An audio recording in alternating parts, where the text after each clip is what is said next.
Good morning.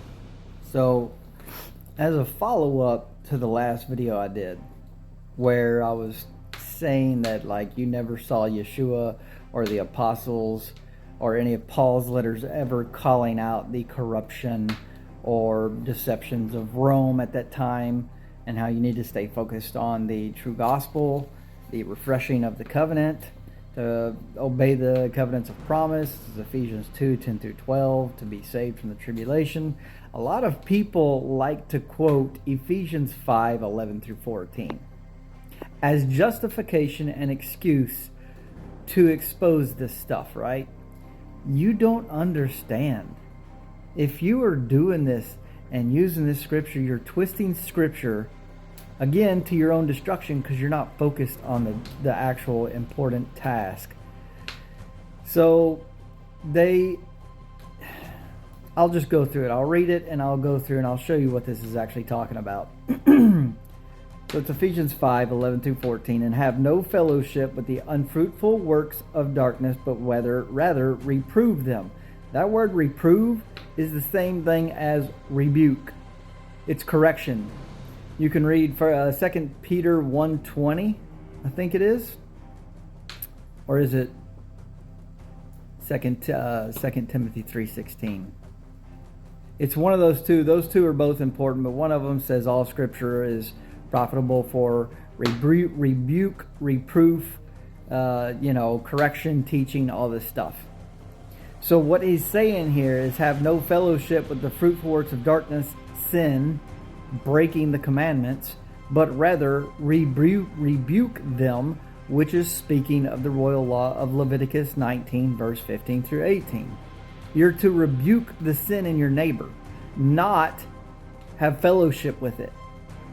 We're commanded to rebuke the sin in our neighbor.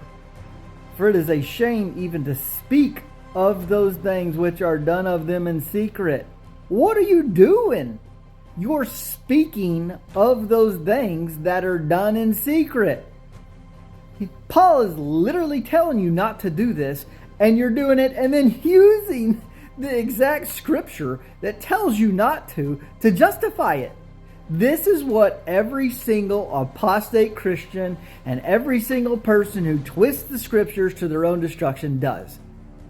It's like a built-in mechanism I've noticed with the Father and how he created things, where people will automatically prophesy testimonies against themselves by their own words. It's how he made things. But all things that are reproved, rebuked, are made manifest by the light, the law. Yeshua, the word, is the light of the world. Be a candle. Nobody lights a lamp and puts a basket over it. For whatsoever doth make manifest is light. So whoever is rebuking and fulfilling the royal law is wiser than the children of light. And light is the word. Wherefore he saith, awake thou that sleepest. That means those who are still awake, still asleep, and have not come to the realization and truth of the word. You're still asleep. And arise from the dead. What do you think that means? If you're not obeying the covenants of promise and you're not doing what scripture told you to do, you're still dead spiritually. And Messiah shall give thee light. Obey the covenants of promise. You will gain life. And you will then have light, the second comforter. It's truth, spirit of truth. See then that ye walk circumspectly, not as fools, but as wise. Where am I? Redeeming the time, because these days are evil. So you need to understand, you're using scripture to justify doing what scripture tells you not to. And you're using the exact scripture that tells you not to for your case too. You need to wake up. Everybody out there needs to wake up.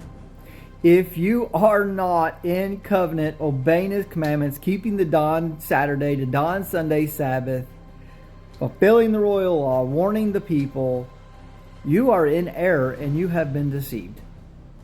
And then you're going to use Scripture to justify your sinful deeds, and the exact Scripture you're going to use is going to be against you.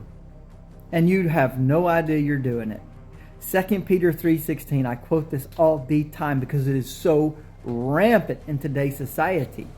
2 Peter 3:16 tells you you're going to twist Paul's letters, Ephesians, on top of the rest of the Scriptures to your own destruction.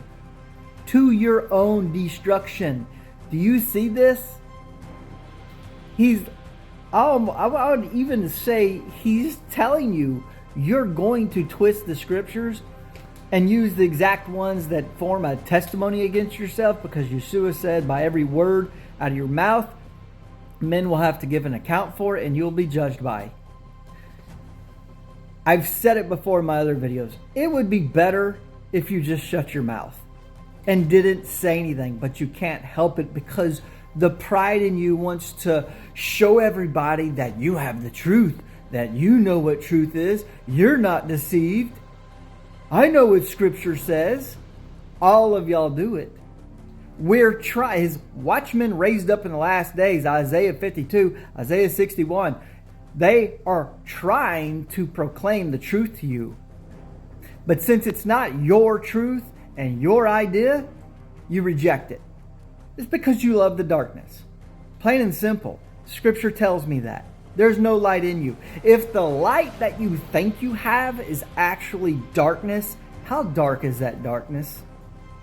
So if the truth you think you have is actually a lie, how deep is that deception? That's what he's saying. You think the light you have, the word you know, is truth, but it's not, because you've twisted it. You've made it your own meaning of what you think it means. Stop doing that. You can't know what the Scripture says unless you obey the covenants of promise laid out in Ephesians 2:10-12. Again, keep the 10 commandments. Eat clean. Then start rebuking once you actually understand the word, because if you try to rebuke now, which a lot of y'all do, it's completely unrighteous and you're just piling up more judgment for yourself. We're trying to warn you. We're trying to guide you. The Scriptures say, I will raise up my own pastors and they will feed the flock. He's doing this now. You need to pay attention to what me and my brothers and sisters are trying to tell you and show you. You cannot know the Scriptures unless you obey the covenants of promise first. You must get into covenant to receive the Spirit of truth, which then your eyes will be open to the actual meanings of Scripture. But first, you have to have a humble and contrite heart that trembles at His word. Oh, then you start quoting like, all you got to do is just believe in Jesus. Well, really? Because the demons also believe and tremble. Why are you not trembling? So many of you out there will sit here and just blah, blah, blah, blah, blah, blah, blah, blah, blah. And there's no humility and there's no trembling. Work out your salvation with fear and trembling. A humble and contrite spirit that trembles at His word is a sacrifice pleasing unto God. It's all in there. It's telling you. You have to let go of your pride first. Acknowledge that your entire life has been a lie, because everything in this world is a deception and a lie. How do you know what you've learned in your apostate church from Pastor Bobby isn't a lie? Have you searched the Scriptures out and shown God that you love Him with all your heart, mind, and soul? Why do you not know these things if you have? Obey or pay.